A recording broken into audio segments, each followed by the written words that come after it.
दिलेला आहे। काय इशारा आहे नक्की भाऊ? आपण आज बैठक घेतली, आपण शासनाला या माध्यमातून काय इशारा देतात?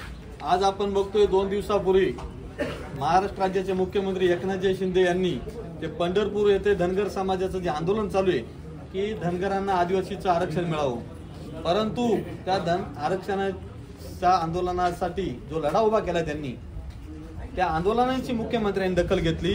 त्या शिष्टमंडळाला शंभूराजे देसाई यांच्या माध्यमातून बोलवण्यात आलं आणि त्यांना सांगितलं की धनगड आणि धनगर एकच आहे, तो GR हे मिंदे सरकार काढणार, त्यासाठी विकास खारगे नावाची समिती स्थापन करण्यात आलेली आहे। त्यामुळे आदिवासींवरती हा अन्यायकारक निर्णय, ही कमिटी आदिवासीचा बळी घेणारी कमिटी आहे, त्यामुळे ती कमिटी बरखास्त करावी आणि तो GR काढू नये आणि आदिवासींची घाळा घालू नये। आज आपण बघतोय माननीय हायकोर्टाने निकाल दिलाय, माननीय सुप्रीम कोर्टाने निकाल दिलाय की धनगर आदिवासी कधीच होऊ शकत नाही आणि धनगरांना आदिवासी आरक्षण कधीच मिळू शकत नाही।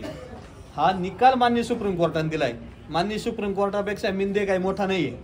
त्यासोबत Tata institute of social science या नामवंत संस्थेला 2014-15 साली हे फसवणूक सरकार त्या काळात सत्तेवर असताना, धनगर आदिवासी लढा सुरू असताना काम दिलं संरक्षणाचं 30ला की धनगर आदिवासीचं संरक्षण करून अहवाल सादर करा।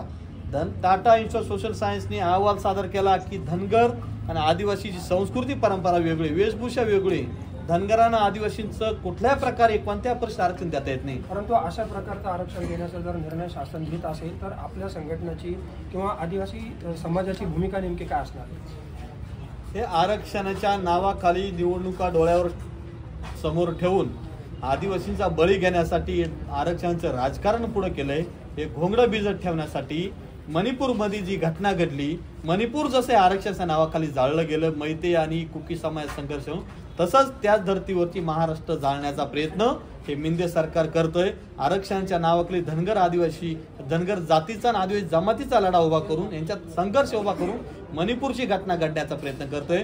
परंतु हा महाराष्ट्र छत्रपती शिवाजी महाराज, शाहू फुले आंबेडकर, अध्यक्ष राघोजी बांगरे, राया ठाकर, देवाजी राऊत या पुरोगामी विचारवंतांचा, क्रांतिकारकांचा महाराष्ट्र आहे।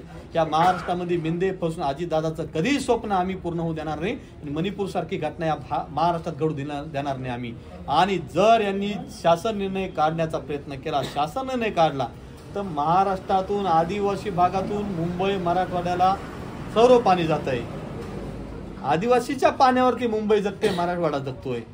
ते पाणी आम्ही रात्रीतून सगळ्या नळकांड्या फोडून बंद करून टाकू आणि त्याचसोबत महाराष्ट्रातून आदिवासी भागातून रेल्वे मार्ग मोठ्या प्रमाणात जातात, मोठ्या प्रमाणात रेल्वे जातात, सर्व रेल्वे मार्ग, लोहमार्ग आम्ही रात्रीतून सगळ्या आदिवासी भागातून उकडून फेकून देऊ आणि आदिवासी भागातील जे रस्ते आहेत ते रात्रीतून नांगर बिंगर JCB उकडून टाकू।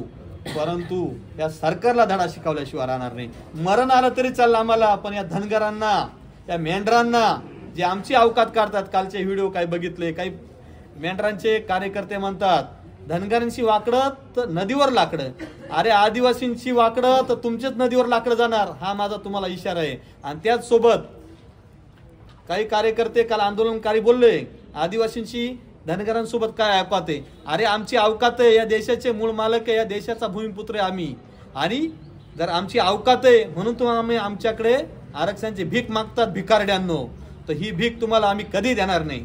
आगामी विधानसभेच्या पार्श्वभूमीवर आदिवासी समाजाची नेमकी भूमिका काय असणार? आता आपण बघितलंय या पत्रकार परिषदेच्या माध्यमातून समाजाच्या वतीने एक इशारा दिलाय सरकारला, सरकारने चुकीचं पाऊल उचलू नये। या चुकीचं पाऊल उचललं तर सरकारलाच घातक ठरणार आहे।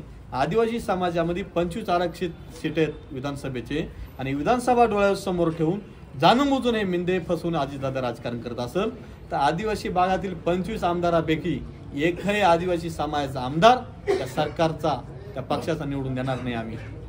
आपण बघितलं की आदिवासी समाज आणि